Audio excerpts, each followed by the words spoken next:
Hello Mark, I'm Irma and my student number is S0041027 and this is week 10's homework. Conflict resolution skills. Building the skills that can turn conflicts into opportunities. Conflict is a normal part of any healthy relationship. After all, two people can't be expected to agree on everything all the time. Learning how to deal with conflict rather than avoiding it is crucial. When conflict is mismanaged, it can cause great harm to a relationship, but when handled in a respectful, positive way, conflict provides an opportunity to strengthen the bond between two people. By learning these skills for conflict resolution, you can keep your personal and professional relationships strong and growing. Understanding conflict in relationships. Conflict arises from differences, both large and small. It occurs whenever people disagree over their values, motivations, perceptions, ideas, or desires.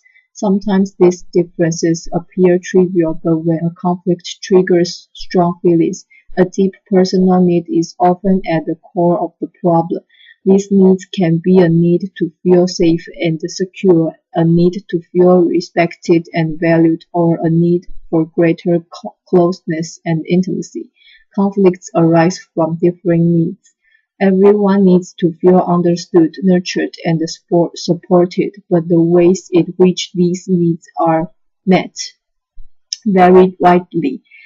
Differing needs for feeling comfortable and safe create some of the most severe challenges in our personal and professional relationships. Think about the conflicting need for safety and continuity versus the need to explore and take risks. You frequently see this conflict between toddlers and their parents. The child's need is to explore, so the street or the cliff meets a need. But the parent's need is to protect the child's safety, so limiting exploration becomes a bone of contention between them. The needs of both parties play important roles in the long-term success of both relationships, and each deserves respect and consideration. In personal relationships, a lack of understanding about differing needs can result in distance, arguments, and breakups. In workplace conflicts, differing needs are often at the heart of bitter disputes, sometimes resulting in broken deals, fewer profits, and lost jobs.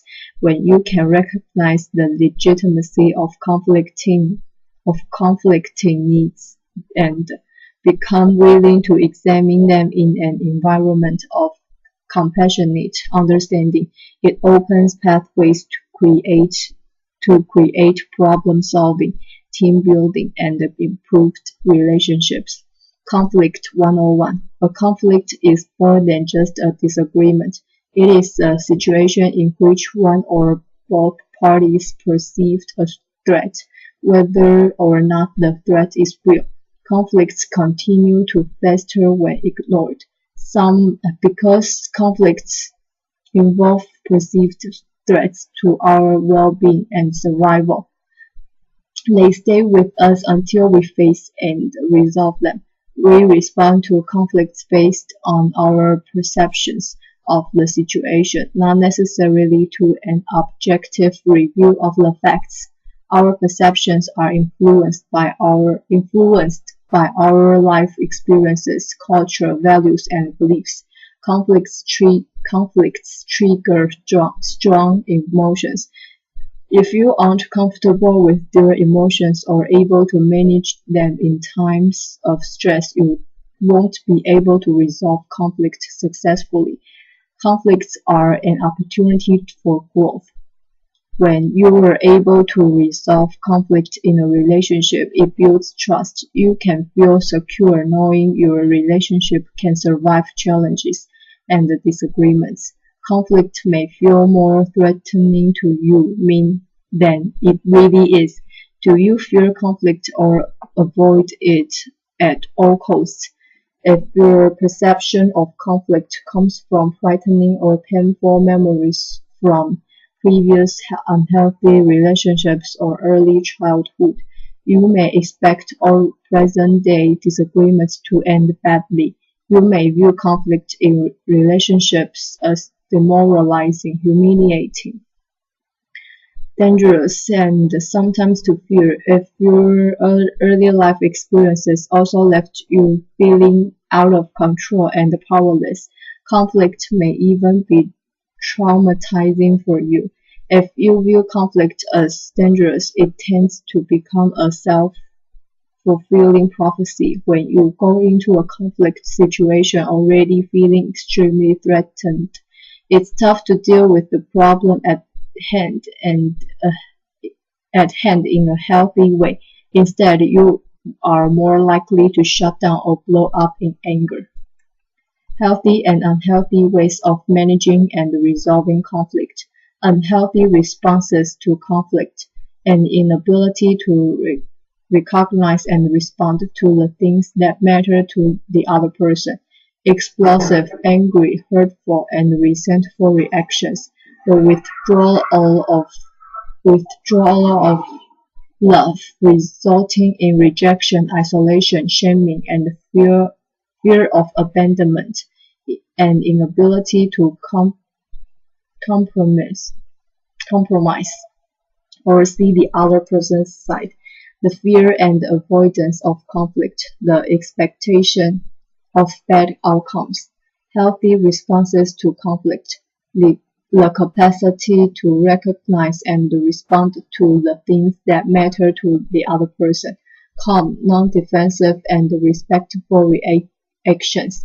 A readiness to forgive and forget and to move past the conflict without holding resentment or anger. The ability to seek compromise and avoid punishing. A belief that facing conflict head-on is the best thing for both sides. Successful conflict resolution depends on your ability to regulate stress and your emotions. Conflict triggers strong emotions and can lead to hurt feelings, disappointment, and discomfort. When handled in an unhealthy manner, it can cause irreparable rifts, resentments, and breakups. But when conflict is resolved in a healthy way, it increases our understanding of one another, builds trust, and strengthens our relationship bonds. If you are not out of touch with your feelings or so stressed that you can only pay attention to a limited number of emotions, you won't be able to understand your own needs. And if you don't understand your own needs, you will have a hard time communicating with others and staying in touch with what's really troubling you. For example, couples often argue about petty differences, the way she hands the towels, the way he slurps his soup, rather than what is really bothering them. The ability to successfully resolve conflict depends on your ability to manage stress quickly while remaining alert and calm. By staying calm, you can accurately read and interpret verbal and nonverbal communication. Control your emotions and behavior. When you are in control of your emotions, you can communicate your needs without frightening, or punishing others. Pay attention to the feelings being expressed, as well as the spoken words of others. Be aware of and respectful of differences. By avoiding respectful words and actions, you can almost always resolve a problem faster. To successfully resolve a conflict, you will need to learn and practice two core skills: the ability to quickly reduce stress in the moment and the ability to remain comfortable enough with your emotions to react in constructive ways even in the midst of an argument or a perceived attack. Quick stress relief, the first core conflict resolution skill. Being able to manage and relieve stress in the moment is the key to staying balanced, focused, and in control, no matter what challenges you face. You don't know how to stay centered and in control of yourself, you will become overwhelmed in conflict situations and unable to respond in healthy ways. Psychologist Connie Lillis uses a driving analogy to describe the three most common ways people respond when they're overwhelmed by stress. Foot on the legs, foot on the gas. An angry or agitated stress response. You're heated, heat up, overly emotional, and unable to sit still. Foot on the brake. A withdrawn or depressed stress response. You shut down, space out, and show very little energy or emotion. Foot on both gas and brake. A tense and frozen stress response. You freeze under pressure and can't do anything. You look paralyzed, but under the surface you're extremely agitated.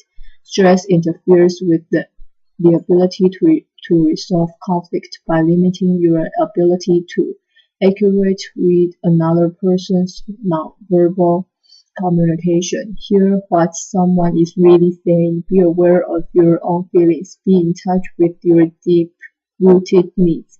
Communicate your needs clearly. Is stress a problem or you?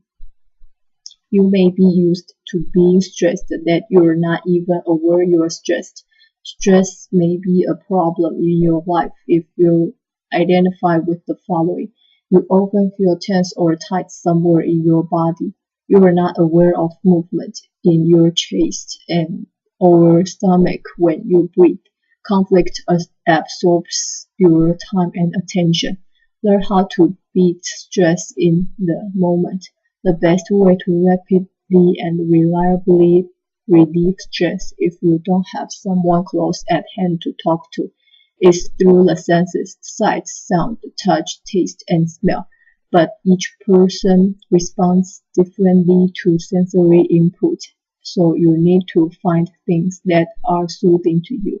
Emotional awareness, the second core conflict resolution skill. Emotional awareness is the key to understand yourself and others. If you don't know how you feel or why you feel that way, you won't be able to communicate effectively or resolve disagreements. Although knowing your own feelings may sound simple, many people ignore or try to sedate strong emotions like anger, sadness, and fear. Your ability to handle conflict, however, depends on being connected to these feelings.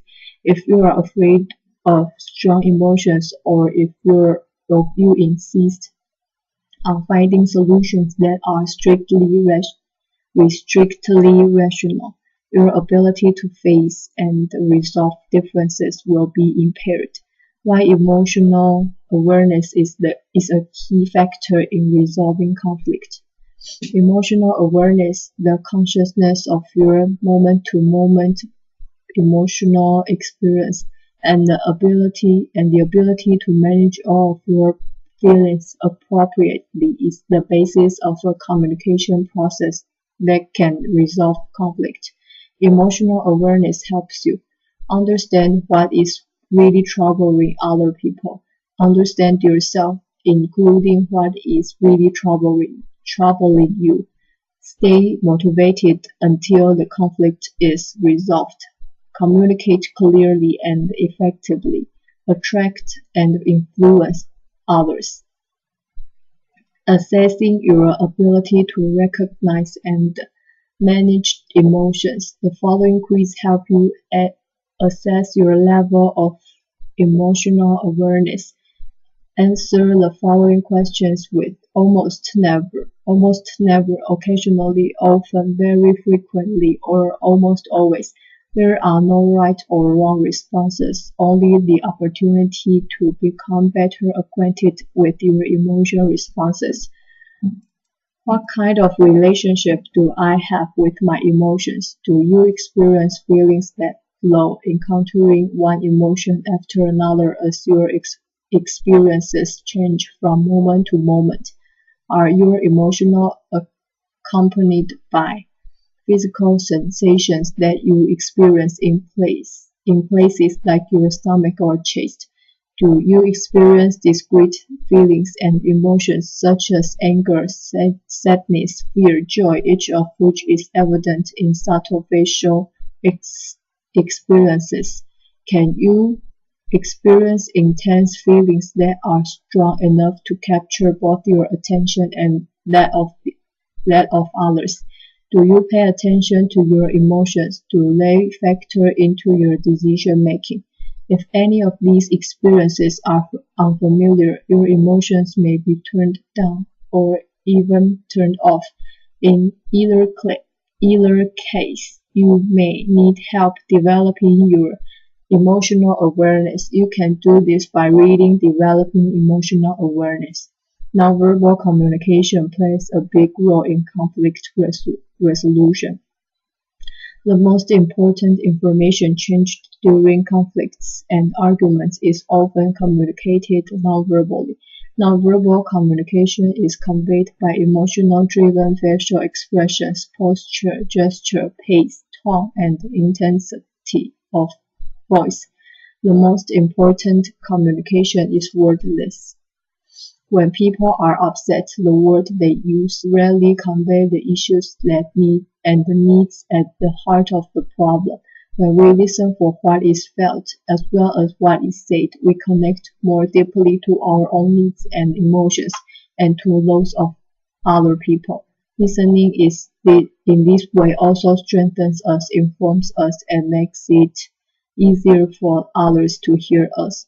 When you're in the middle of a conflict, paying close attention to the other person's nonverbal signals may help you figure out what the other person is really saying. This will allow you to respond in a way that builds trust and get to the root of the problem.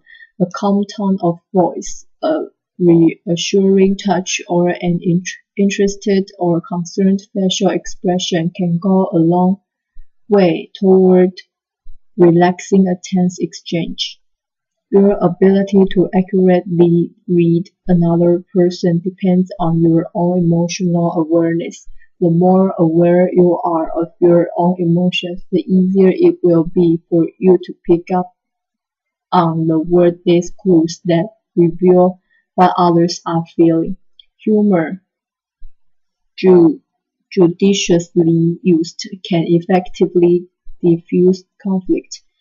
Once stress and emotion are brought into balance, your capacity for joy, pleasure, and playfulness is unleashed. Joy is a deceptively powerful resource. The studies show that you can surmount adversity as long as you continue to have moments of joy. Our humor plays a similar role when facing conflict. You can avoid many confrontations and resolve arguments and disagreements by communicating in a humorous way. Humor can help you say things that might otherwise be difficult to express without offending someone. However, it's important that you laugh with the other person, not at them. When humor and play are used to reduce tension and anger, reframe problems, and put the situation into perspective, the conflict can actually become an opportunity for greater connection and intimacy. Tips for managing and resolving conflict. Managing and resolving conflict requires the ability to quickly reduce stress and bring your emotions into balance. You can ensure that the process is as positive as possible by sticking to the following guidelines. Listen for what is felt as well as said. When we listen, we connect more deeply to our own needs and emotions and to those of others. Listening also strengthens us, informs us, and makes it easier for others to hear us when it's our turn to speak. Make conflict resolution the priority rather than winning or being right. Maintaining and strengthening the relationship rather than winning the argument should always be your first priority. Be respectful of the other person and his or her viewpoint. Focus on the present. If you are holding on to grudges based on the past resentments, your ability to see the reality of the current situation will be impaired. Rather than looking to the past and assigning blame, focus on what you can do in the here and now to solve the problem. Pick your battles. Conflicts can be drained, so it's important to consider whether the issue is really worthy of your time and energy. Maybe you don't want to surrender a parking space if you've been circling for 15 minutes, but if there are dozens of empty spots, arguing over a single space isn't worth it. Be willing to forgive. Resolving conflict is possible if you're unwilling or unable to forgive. Resolution lies in releasing the urge to punish, which can never compensate for our losses and only aids to our injury by further depleting and draining our lives. Know when to let something go. If you can't come to an argument, agree to disagree. It takes two people to keep an argument going. If a conflict going nowhere, you can choose to disengage and move on. Thank you, Mark.